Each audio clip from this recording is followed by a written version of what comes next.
ভেঙে যাওয়া কাঁচটাকে আজ জোড়া লাগাতে বসেছি। টুকরো টুকরো সম্মান, যা গুঁড়ো হয়েছিল অসম্মানে, অবহেলায়, লাঞ্ছনা গঞ্জনায়, সেগুলো ধুলোর মতো না উড়িয়ে রেখেছি বাঁচার আশায়, প্রাণবন্দি করে জোড়াতালি দিয়ে। আত্মতুষ্টি হারিয়েছিল অন্যের ভালো থাকায়, ভালো মন্দ বিসর্জিত হয়েছিল তার দক্ষ তুখোড় অভিনয়। মিশুকে কথবর্ষণে ভিজেছিল নিষ্কলঙ্কতা, আজ বুক ফাটা চিৎকারে মিশে রাত্রির হাজার নিস্তব্ধতা।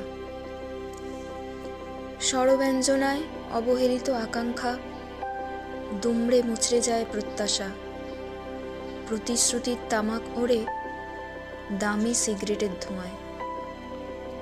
আমার সস্তা বিলাসিতা ঘুমায় ফুটপাতি শয্যায়। ভালো মানুষের মুখোশে চাপা পড়ে অন্তরের কলুষতা, দামি পোশাকের নিচে লুকায় ছদ্মবেশী অভদ্রতা।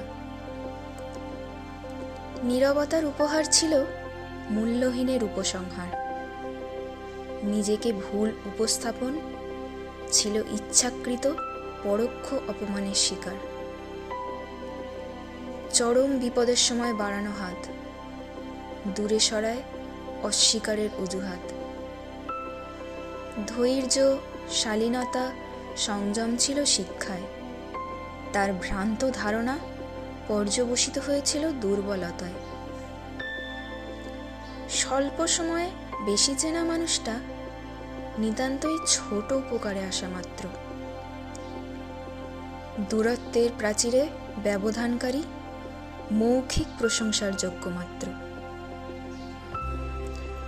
চরিত্রের আদেখলাপনা যখন অসম্মানের ধুলোয় মেশায় পরিস্থিতি, তখন বাস্তব পরিবেশে অভিযোজন করতে শেখায়।